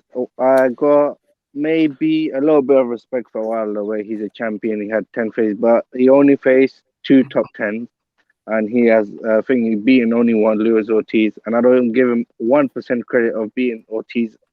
And I'll respect him now if he comes back and he faces someone good. All right, have a tune-up fight, whatever, fight Ortiz again, knock him out again, build your confidence, get into fighting somebody good, like the new fight George Joyce, fight whoever in the top 10. No mockery. Become a champion again. Then I will rate you. I think Wilder is nothing big. George Joyce can beat him. All these other big heavyweight punches. I think Dillian White. He hasn't fought anyone. He hasn't given an opportunity to anyone to beat him. So that's what I gotta say. And I don't think he's gonna come back. He's gonna retire. He's done. I think Battle. everybody- What do you say to that, Battle? What do you say to that? I don't know, man. Like honestly, this is going to sound controversial, but I would probably give him more. Battle, you felt? I think what it is just like I think I would give Joe Joyce more of a chance. All right, let me read this super chat. Wilder will be moved like Ortiz. Will fight bums until another big AJ White fight opens up. They can say he lost to only the best. Won't fight anyone good. What I see as a possibility for Wilder in the future is a Hellenius fight because they know that Hellenius was taken out by Johan Duhaupas, and Johan Duhaupas is a guy that Wilder fought. They will look at him as a safe choice. They will. They'll look at him as a safe choice. But I'll say that it's a potential banana skin because Hellenius has nothing to lose. He's boxing well. He is boxing well. If he is inspired and he stays on his jab and just gets busy, stay busy. Believe it or not, I think I'm not picking him to win, but I could see how he could win if he's busy with his jab. Don't let him set up. Don't let him set his feet. Don't let him do nothing. Just jab him. Yeah. I mean, I was gonna mention that earlier, but I didn't get a chance to speak. Okay, so here's my thing. So I'm looking at the highlights again of how Wilder actually got knocked down. It was the same way he got knocked down as the rematch, the first rematch with Fury. Every time that Wilder usually gets knocked down early against Fury is because Wilder was usually throwing the right hand. He was trying to weave his way out of it, and then Fury would catch him on the side of the head because Fury kept doing that Gennady Golovkin shifting thing where he would switch stances all of a sudden and throw like a left hook from the southpaw stance, right? Yep. So basically, shift. that's where Wilder kept getting caught cold, and there was a couple of times where he would get caught as he was trying to come up, and then he would get hurt, which is standard, right? Mm-hmm. The thing is, when it comes to White Ruiz, I don't think they're going to be. I think what it is White and Ruiz both have the same problem. It's just that when it comes to that mid-range game and they're trying to come up with counters on top of Wilder is literally going to be, like I said, because he hits so hard, he doesn't need to necessarily land so cleanly to put you on his butt. We've seen this 1,000 times. We've seen him like land punches that kind of graze a guy and put him on his butt. And because of that, it's going to be much easier for them to hurt him because they're not going to be moving out of range like Tyson Fury. They're not going to be coming in with the clinch or coming in with their head or switching stances. This is not what they're going to do. If anything, I'll probably give Joe Joyce a bigger shot of beating Wilder because of the fact that his chin is just so durable. I'm probably saying like it hasn't. I mean, how much? No, I mean, no. I agree with you there. I think, look, Dubois is not the most skilled guy. Doesn't keep his head off the line. But can he punch? Yes. And did he punch? And he fucking hit Joyce with a lot of clean. He hit Joyce with everything, dog. Only thing he ain't hit him with was a goddamn chair. And the thing is, did you ever see Joe Joyce look like he was hurt? Because I didn't. I didn't. Not Didn't know he was once. hurt at all. Not once. Not even frazzled. Not even like, ooh, not once, dog. And that's why I'm like, yeah, like Joyce's chin is yeah, like look, fucking Jennings was nailing him with right hands, and he didn't like him, but he never looked hurt. He never looked hurt. So the thing is with me, honestly, like I said, my point from what I said last year, I still think Wilder will still be most of the heavyweight division. I think the only people you'll probably have to take into consideration is probably AJ and White. But to be honest, I still think he could probably beat Usyk. That's a hot take, but listen, bro. See now you just showing me that no you really chance at all. you really no you chance really, at all. Now listen. Now I was with you. I was with you there, Battle. I was with you. But now you venturing into all right. I like Wilder, and I hope that he because I don't. No. Well, let me do this. Let me do this, and then you come back. All right. Let me do this. I don't know. I'm telling you right now. A Hellenius fight could be a banana skin, but he can win that fight. A Ruiz fight, it's dicier because if you don't shoot that jab enough and set up that right to catch Ruiz, if he makes it inside, you're finished. You're finished. Straight cheese. The same applies to White, who I think is more flawed than Ruiz. I don't think he's as conservative. I don't think he's as defensively responsible, right? But he's longer. He's longer. If he shoots that jab and he touches you with that jab, the right hand will follow. And I'm telling you right now, I understand that because I was young like you, Battle, and I understand that when you listen to the old guy. I'm an old guy. I was young like you, and I get that sometimes when you haven't seen something, it's hard to imagine. But the older you get, the more these things become easier to imagine. Like, look, Wilder's fucking flawed, bro, and it finally caught up. Now I'm telling you, I can see a White beating him. Yeah, I can see that because I never thought you was. I never thought you was all that. All right, Mark. Let me read these super chats. Wilder's next fight on pay-per-view. Who's buying? Only if it's Andy Ruiz. Napoli says, do you think Edgar Berlanga is, to an extent, what Edwin? No. Absolutely not. No. But here's the thing. No. Like, do you want to spend more time talking about this? Come on. Wait. How do we wait? Okay. He donated $5, so we might spend like at least a minute talking about it. Let's just because how do we go from Berlanga to Valera? Like, I think he's assuming that when it comes to Berlanga, he's going to get to an extent where he's just knocking everybody completely out and then retire. Well, I know Evan Valera didn't technically retire, but you know what I mean. Like he's going to get. Yeah. So I think. Well, I mean, no.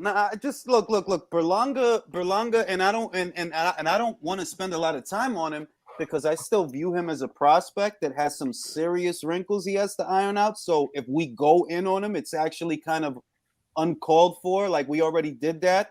There's no need to keep pointing out the obvious. That look, dog, you got dropped by Coceres. All right. Coceres that Billy Joe Saunders knocked out. Billy Joe Saunders is a non-puncher, right? Like there's things that need working on. So to keep it concise, no, I don't associate Berlanga with Valera. No. Mark, Dillian White, Deontay Wilder. Just be honest. How do you see the goddamn fight? Don't pussyfoot around the fucking question. Just how do you see the fight? You was asking the whole panel? Mark is doing his Mark shit. He doesn't want to. Mark is doing his Mark shit. He can't just fucking tell you. Okay. Doing his Mark shit. I want to say this. No problem. Go ahead. I want to say this to the gentleman that was talking about Andy Ruiz. Wilder is gonna land that straight right hand. He's gonna land it. Mm-hmm. So in that fight, in every fight, he's gonna land. Mm-hmm. The thing you hear is me? what happens after he lands. If he's lucky enough to knock him out with one punch, I'm talking about Andy Ruiz, Dillian White, everyone. Okay, he wins, obviously. Mm-hmm. But if the guy can withstand that punch or recuperate in a couple of minutes, Wilder is in big trouble because it's not about he doesn't have the best chin. you can see now he doesn't have the best gas tank, No, he doesn't. and it's gonna fade in maybe 2-3 rounds if the pressure keeps on. So that if Wilder doesn't finish that fight, doesn't finish any fight in 2, 3, 4 rounds, He's in trouble. he's in trouble, and he probably is gonna lose. Mark, I'm gonna put you on the spot. I'm gonna ask you a series of stupid questions. Okay. You ready? You ready? Do you want me to just give instant first, quick worded responses ASAP? ASAP. Yeah. Okay. Can Philippe Pergovic beat Deontay Wilder? Yes.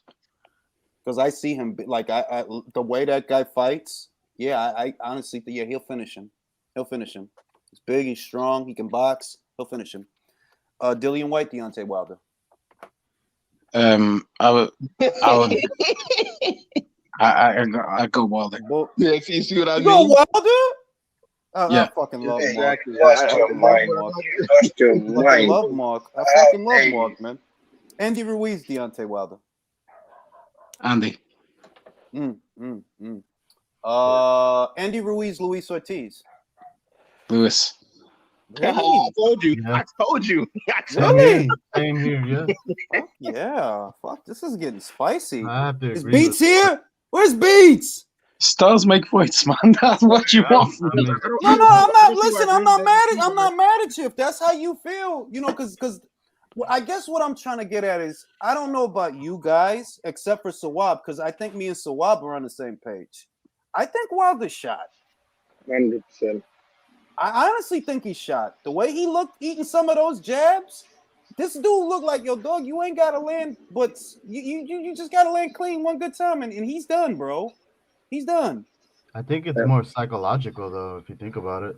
I mean, All White has to do is just take it past 3 rounds and then pressure him and just keep putting things. And he's, like I said earlier, if Dillian White was in that thing in that fight, after the 4th round or 3rd round, Wilder would have been on the floor and wouldn't have get up. What happened to him in the 11th would have happened to him in the 4th, guaranteed.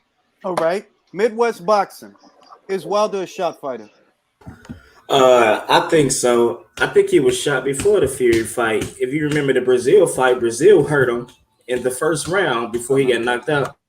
Most people don't remember. I remember Brazil caught him clean as he was back in Brazil into the ropes to the corner. Brazil came over with something.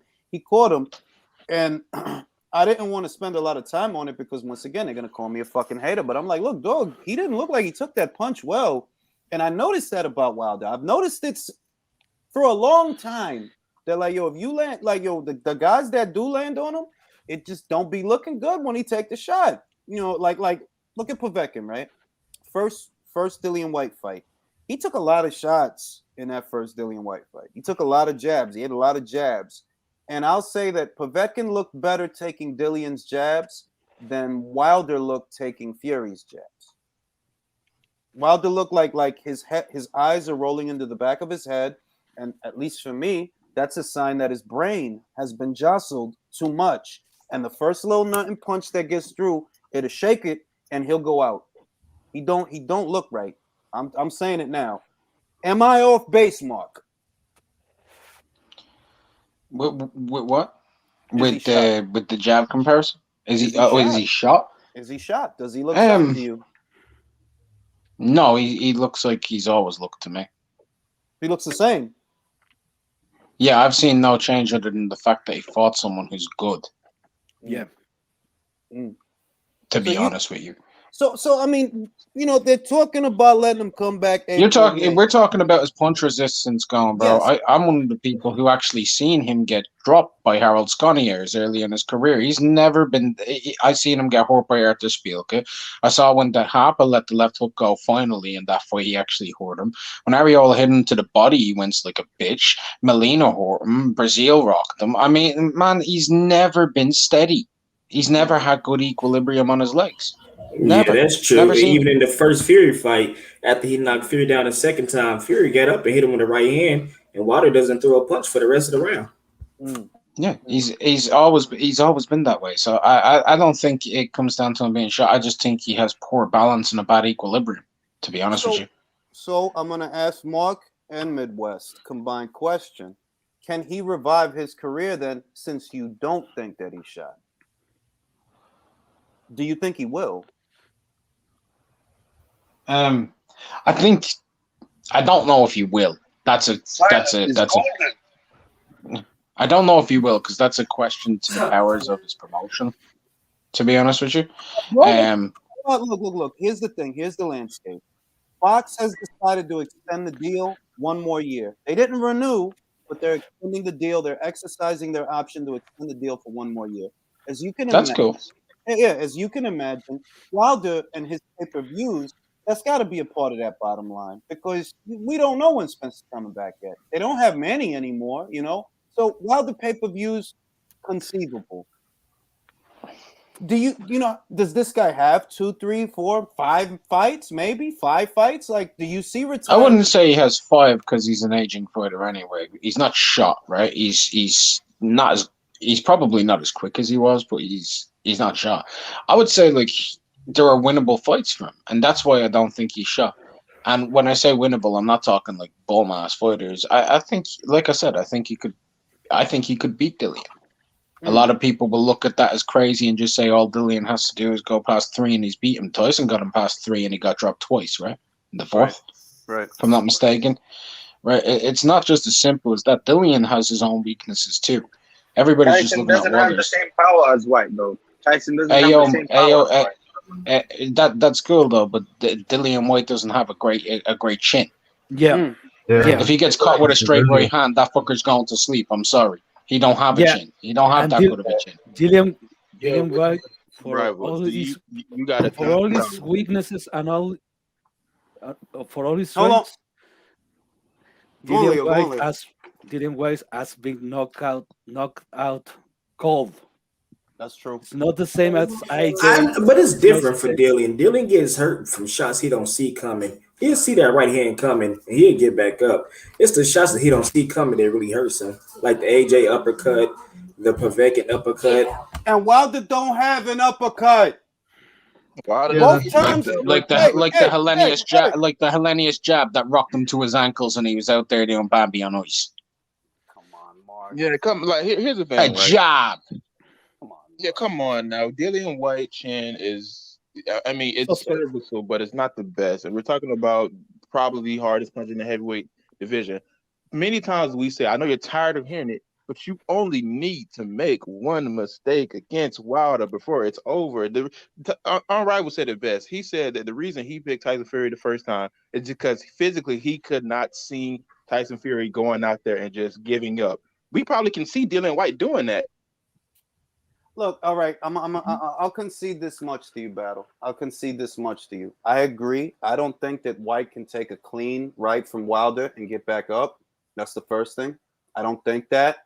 But I also think that he knows something about Wilder that we don't know, because they won't try him. Listen, bro, as flawed as he is, certain things are common sense arguments. If you viewed him as being as beatable as Duhaupas or Spilka or Ortiz, all handpicks, all guys you chose to fight, you would have fought him because there's more money in it for you, bro. You would have made more money fighting White than what the fuck you made fighting Ortiz. I disagree with the concept, not in terms of the money, right? I agree with that. I agree with the concept of they would have fought if they thought he was beatable. I don't think so, because it would have allowed Eddie Hearn to have playing stake in the division with Wilder at the time. I don't see Al Heyman allowing that. Mark, now cut the shit, Mark, because you know that Dillian is not a matchroom fighter. He doesn't have to it doesn't have to be a matchroom fight. When White came to America for Pacquiao Thurman, I believe it was. No, I know this. He was himself around. He allegedly, no, that's what people were saying, that he was shopping himself. Well, that's what he said. That's what he said. Did he say that? He said, yeah, he said he was here looking into different things and seeing about deals, and people were whoring themselves to him. That's what he said. I thought that was property. Listen, bro, there were actually channels that were speculating, and it's speculation. That's channels, though. No. I know, but there were actual insider industry rumors and rumblings about potential talks with Al Heyman and the PBC. All right, he didn't come to America to go to fucking Top Rank. They didn't have any heavyweights at the time. Mm-hmm. Look, you can bring that up if you'd like. Dillian said after that he's got a great relationship with Eddie and he wants him to be a part of all of the stuff. Did he or did he not? After He did that say whole that situation. too. No, he did say that too. I think, And we never had confirmation that he was shopping around. We had rumors, right? We had rumors, but we did have confirmation from him that that's not what he was there for. no, he And was just that dancing it right. was. That's So- at least that's what he said. He said, look. He said he touched down. People were whoring themselves to him. He also said something about having a couple of meetings or some shit. And he did make it known that people were trying to bring him over. But he had no interest. Maybe the money wasn't good. I don't think the money was good. I mean, if you want my honest opinion, because that's what everything boils down to in this sport. If I make more money with Eddie, then why the fuck would I, go to you guys? I make more money with Eddie. Jay, when you do 300-400K on pay-per-view and you sell out the O2 Arena every fight you're in, right? Yeah. And you're in the UK.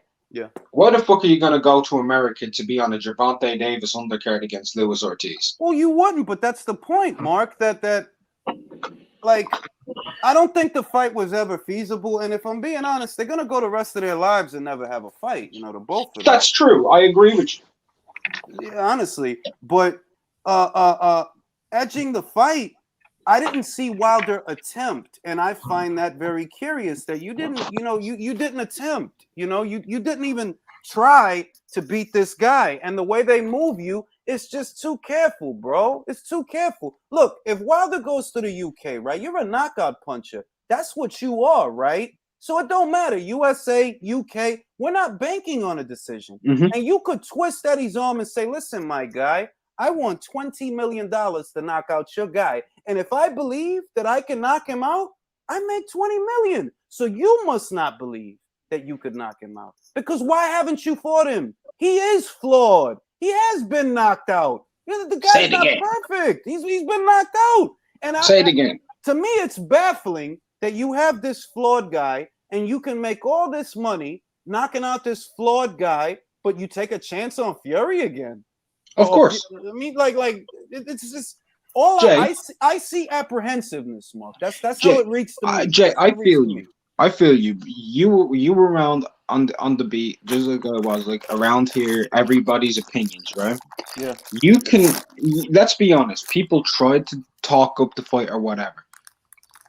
Everybody, bar a few people, looked at that as though Wilder was going to beat this shot-ass fat motherfucker who looked like shit against Pianetta and Safiri, who had nothing left.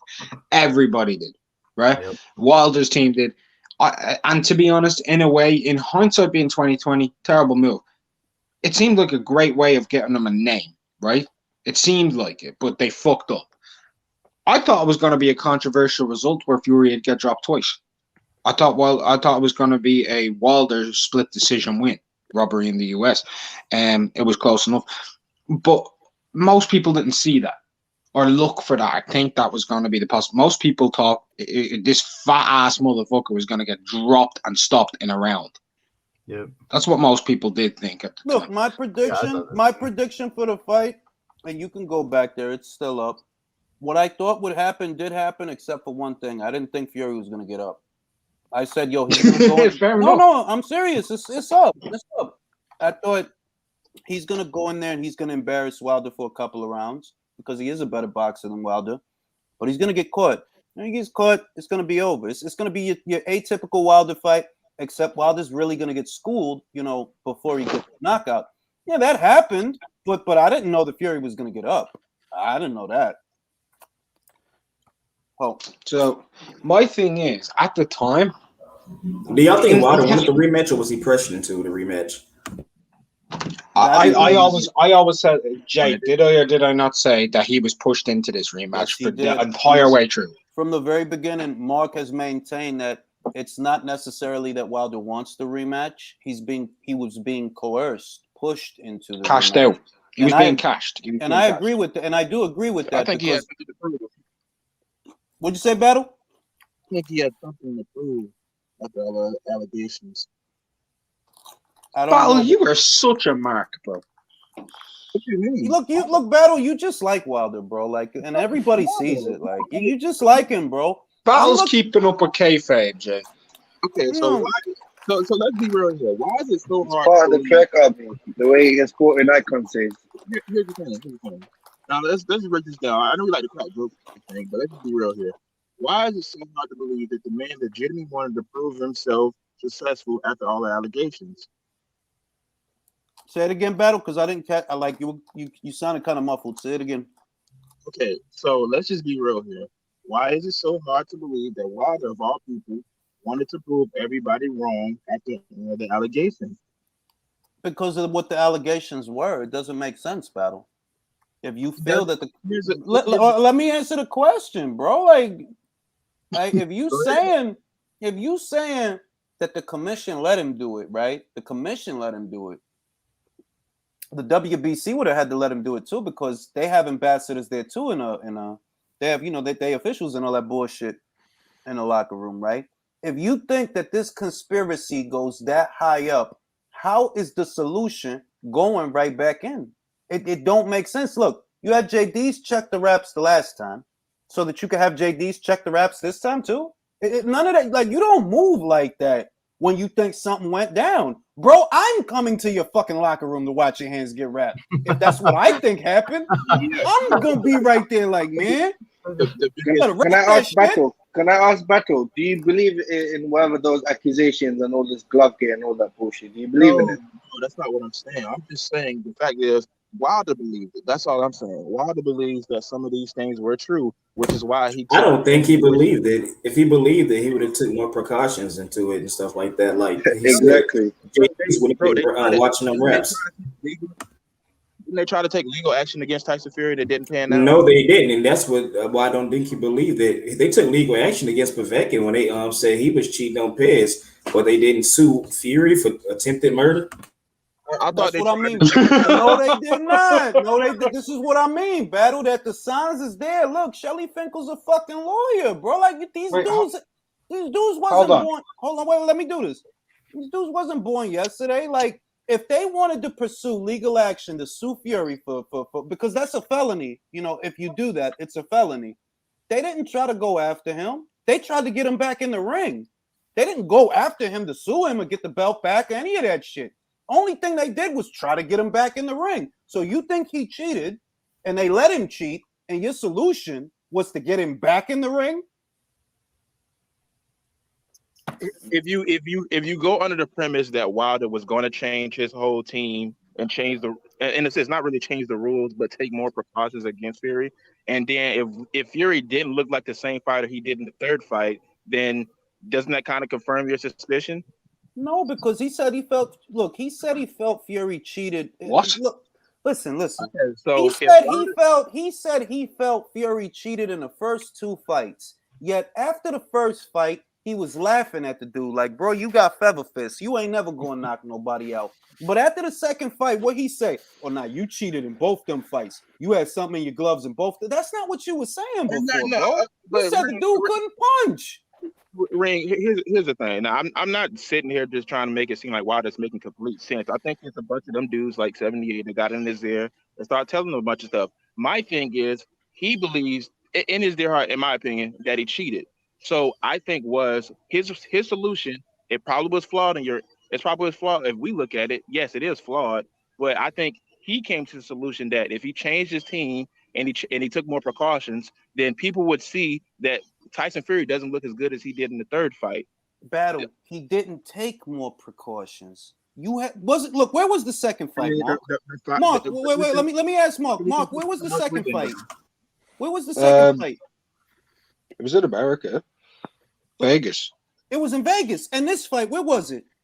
It was in Vegas, the Nevada State Athletic Commission. Okay. Both fights. So think like Battle. You got like, come on now. Like, if you felt that commission was in on the shit, why the fuck would that be the same commission whose auspices you're presiding this fight? It don't make no sense. I'm gonna use what I'm gonna do. I'm gonna use the same commission, and I'm gonna send JD's to check the raps again because he cheated. Why do you think he fired Mark Whelan then? Fall guy. Hey, what the fuck does that got to do with the what's that guy name, man? His trainer that he didn't fire. What does that got to do with JD's. him firing Mark? Yeah, Mark Breland. That has nothing to do with it. Listen, It does. battle. All right, let me answer your question, Battle. The reason he fired Mark Breland is because Mark was the one who threw the towel. That's why he fired Mark. It's not because of no drugs. That shit would have come up. That shit would have come up in a toxicology report, and that would have been concrete evidence that there's foul play if it would have come up in blood work. And he went to the hospital after the fight. I'm guessing that they ran some blood work after that. I'm guessing. If they didn't, Vada did. All right, but he did go to the hospital after the fight. I want to say this. For me, all these past fights before Fury, people may say he's delusional, but for me, it's this. He has approached to every single fight with supreme confidence. Except that he is the strongest puncher in the heavyweight division, and he can knock out every single of these guys. And no one of these guys can hurt him. Nobody of these guys can pressure him. So he never felt that. When the first fight against Fury finished, he saw a guy that he didn't give up. He was there to fight him fair and square. And Wilder start to feel pressure, maybe for the first time on his life. And ahead of the second fight, he was feeling even more pressure. I agree. And when the second fight began, all that pressure started to drain him. Yes. It started to diminish him. And when in the second fight, when he got beat, the only way he could rationalize what happened and that Fury cheating. Yes, I agree. I agree because that is why all these allegations, because it's not he's scared. I don't think Deontay Wilder is scared, but he doesn't want to accept that was being pressured by Fury. I'm gonna let me add this. Let me wait. Let me add this. Right, there was a fight involving two girls. Right, not that long ago. Bobby Juarez versus Yuli Hangaluna. Bobby felt that there was something in this girl gloves. Right, and she felt like, yo, there ain't no motherfucking way. I got mad experience. I ain't never been hit that hard. I never felt nothing like that. Right, so Bobby didn't wait months to come out and say, yo, what the fuck do you have in your gloves? No, immediately after the fight, while the cameras are still rolling. She's like, yo, I want to see your fucking gloves. Because that shit didn't feel right. That's the reaction that would have sold me. They're like, yeah, he really, he really feel that way.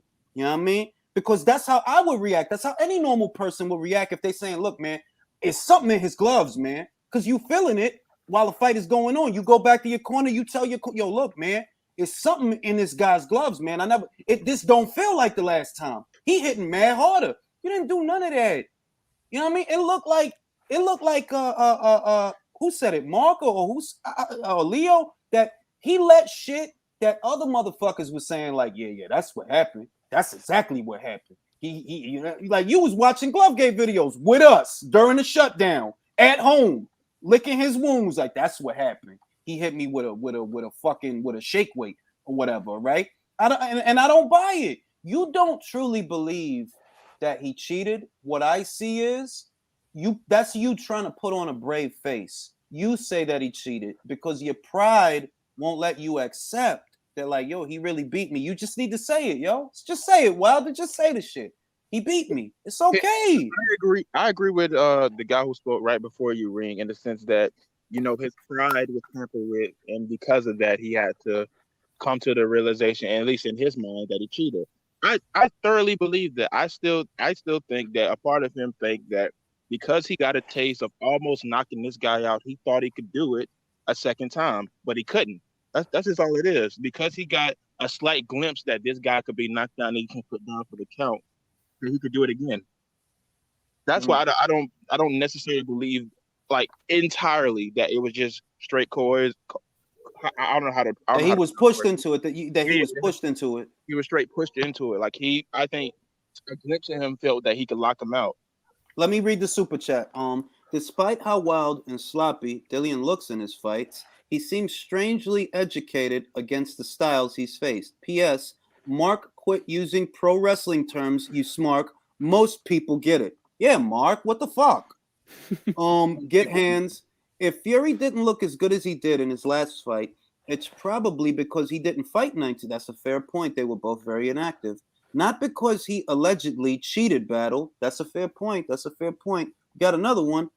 Napoli says if Tyson Fury cheated and tampered with his gloves and all that jazz, he would have suffered a similar fate to Luis Resto, exactly, and Panama Lewis did in regards to the Billy Collins mishap. Wilder's a jacket. Wilder's a jacket. I mean, that's how I feel about the goddamn shit.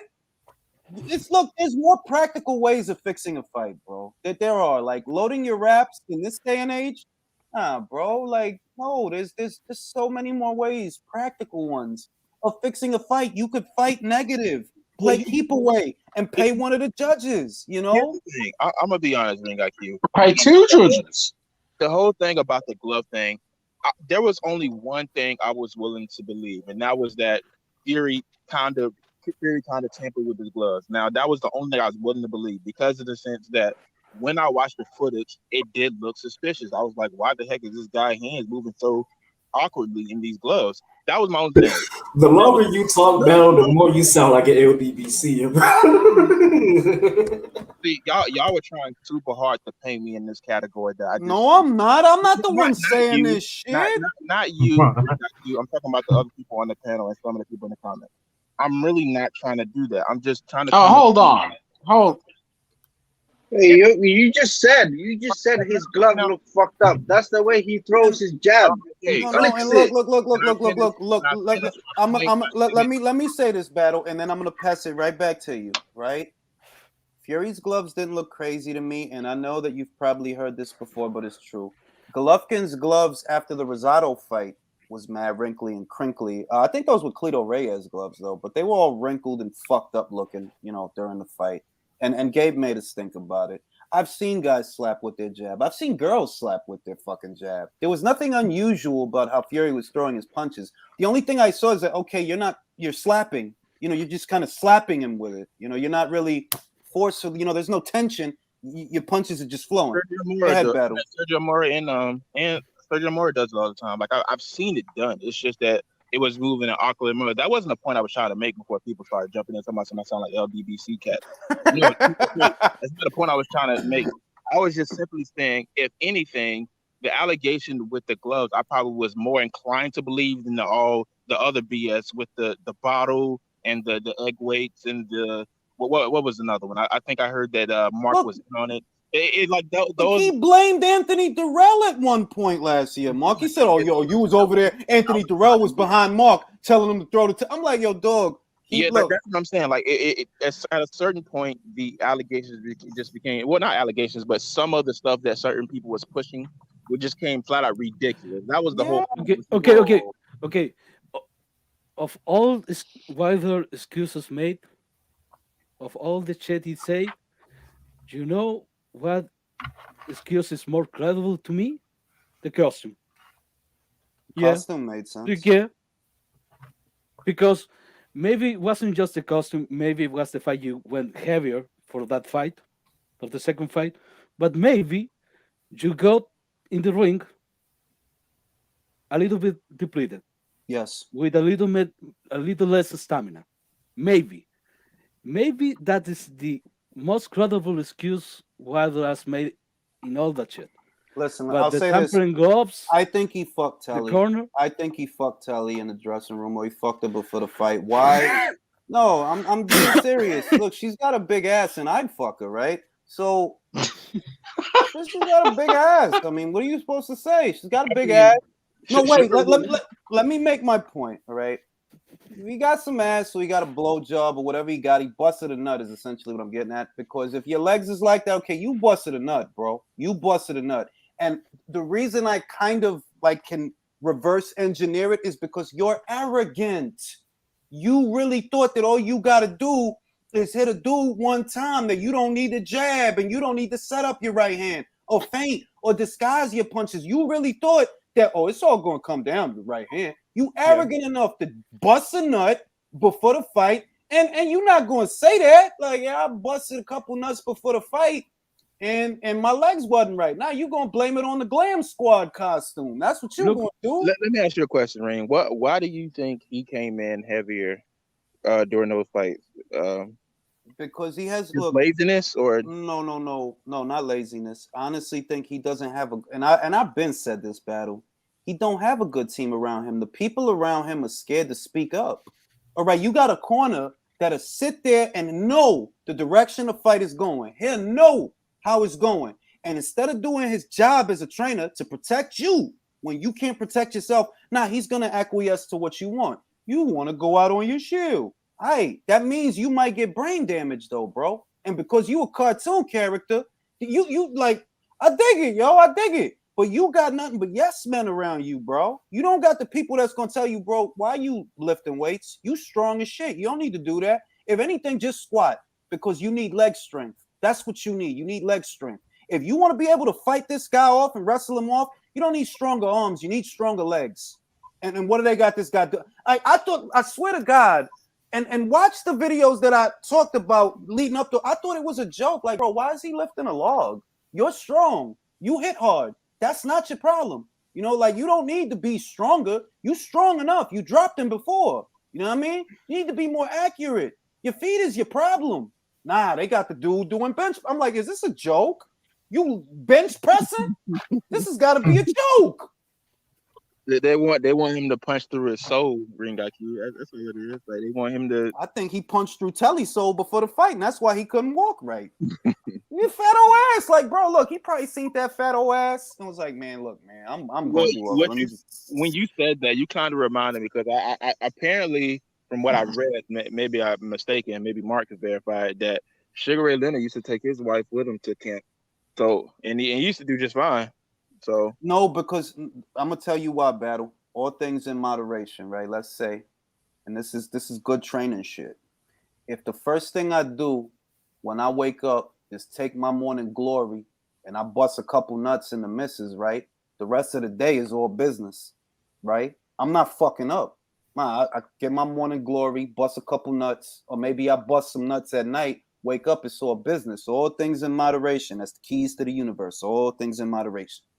But if before the fight you busted a nut, you don't want to be busting no goddamn nuts before the goddamn. No, you do not want, and it's real, bro. Like, you sharp. You look, just go 2 months without fucking something. You're gonna be ready to kill somebody, bro. He was busting nuts. He was busting nuts. I mean, that is true, though. That is true. Like that is definitely true, man. That testosterone build up is deadly. Bro, Julius just created a new concept: intermittent nutting, like intermittent fasting. Yes, like nut. Oh, no, 1 nut a day. If you have to nut, like, bro, we human. Like, look, I don't really like her face like that, but she got a fat motherfucking ass. How could you not?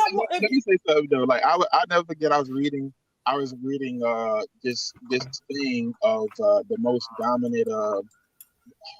I guess what would you call it? Like not really organization. Like, okay, so basically, I was reading up in history what are the most dominant like people to like take over like certain areas and sort of like that. And of course, they got into Genghis Khan, and they talked about these pirates where basically they was led by women, and the women, what she did was, of course, they were pirates. They would go around mauling people and take over their land, basically like Genghis Khan did. And what she would do is she would purposely be like, "Hey, you can't the word I'm not trying to get you flagged. Grape these women. Like, you can kill them, you can kill everybody else, but you can't grape these." But so basically, the guys were sex stars. Yeah, look. The Saxons, I believe. I'm not sure. I remember something like that.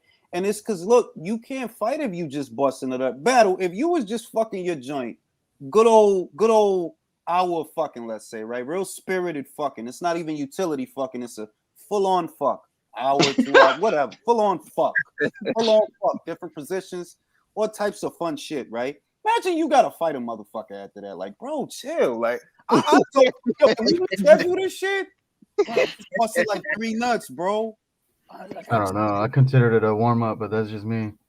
I'm just saying it like, yo, if you just busted wild nuts, or if you just busted a nut, like he probably busted a nut in the limo on the way to the fight. Who we always arrive with, like, yo, if you gonna do this right, if you gonna do it right, it is a reason, yo, keep your lady away from you, keep your kids away from you, right? Because you gotta focus on the fight, no distractions. You know, you make a good point though. You make a really good point because if you look at the way he's walking around the ring in the first couple of rounds and everything, and the way he's doing that step, he's walking around like he's trying on a brand new pair of shoes. That's the same walk you do to the bathroom after you've had 3 nuts. Bro, I'm trying to. He busted. Look. I saw her ass, right? Left foot in, right foot out. I saw her ass during the fight. I was like, wow. Because I don't really like her face. I told you her mouth, it just kind of goes down like she's crying. I don't really like her face like that. But I looked at her ass. I was like, yo, dog. If I was on the way to the fight and I had to look at them big old, bro, if I had to look at her thighs and all of that shit on the way to the fight in the limo on the car, be like, I might need to bust a nut just to, and fuck it up for myself. She got big old legs. Like, how am I not busting a nut? The shit that he's describing feels like post-coital remorse. It's not because it's not the costume, bro. You're 6'7", all right? It's not the costume. I don't know, man. That costume look pretty heavy, man. Nah, them ass cheeks was heavy. Is what was heavy. Is the ass cheeks. He was fucking. I don't know if you guys remember, but didn't he put on a firefighter suit and he talked about how you can work out in it? Yep. Yeah. I mean, look. What's 40 pounds, bro? What's 40? Look, be real. What's 40 pounds? That's nothing, bro. He busted. Only thing that could sap your legs like that to where, like, yo, you really don't even feel right is you busted a big ass nut before the fight. Bro, it's the only way. You ain't. I mean, the theory goes back to Japanese samurai. So before a big battle, not to. I mean, depending on how big it is, not to have sex. Think about it, right? 2 months. 2 months. You ain't had, like, let's say. No, I'm agreeing with you. Yeah, I know. That's what I'm saying. Like, imagine you got a cat like Wilder, right? Let's exaggerate. Let's say Wilder ain't getting no cheeks in 6 months. Bro, that dude is fuck around going to hit Kenny Bayless after he hit Fury. Man. Well, fucking Julius has just created Nucky. He's just created Nucky. Bro, I think that dude. That's probably it's the most valid one I've heard too. That's the fucked up part. The thing is, it's got a downside too, where you can't think clearly, where you're just enraged and testosterone. Because Wilder needs to think clearly, like, because he needs to I'm just saying, in a general sense, not for Wilder. Maybe exception to the rule. I mean, you're offense with the jab, like, still the same person.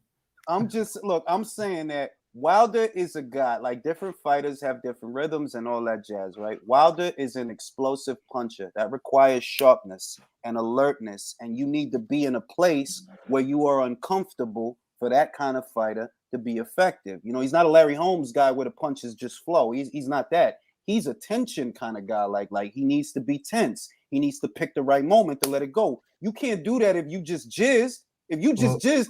Oh, there you go. Let me try. I mean, no disrespect to people who have disabilities, but if I had to describe Wilder's rhythm, it would be somewhere in the spectrum. But that's just me. I wouldn't say that. I wouldn't say that. No, hey. So that's not fair. That's not fair, bro. I'm on the spectrum, bro, and I was able to. I can count beats easy, bro. That's hold on. That ain't no autism shit, bro. He was moving around like he had ADHD on Ritalin. That's what he was doing. Like he just had enough. He was Ritalin. His timing. No, if we're gonna be real, he was Seroquel because that's you fighting flat, right? You fighting flat.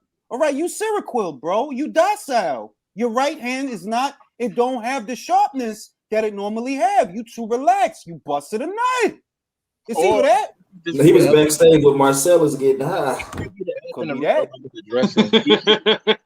It could be the elephant nobody's addressing. He expected Fury to run. He did. That's true. No, I mean, look, let's stop playing around. In all actuality, you know what I honestly think it was, and I think that many of you will agree with this. I think that he just isn't the puncher going backwards that he is moving forwards. That's all. If the weight gets shifted to his back foot, he's not comfortable throwing the right hand. That's all. I mean, it's basic shit. So He Boxing, I know. He is Boxing. ring, but not with Fury.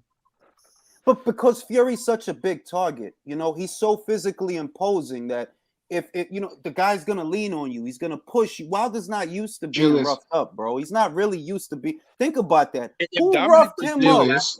If Dominic Brazil lasted longer than one, how many rounds did it take for him to knock out Dominic Brazil? But Dominic wasn't leaning on him. Same bro. amount of rounds it took him to knock out a nut with Telly.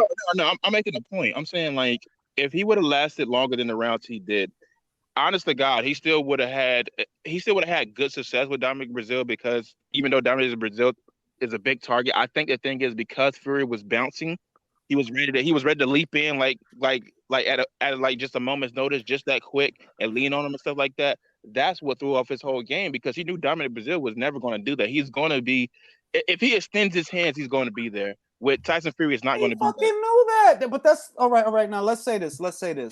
And this is for everybody on the panel.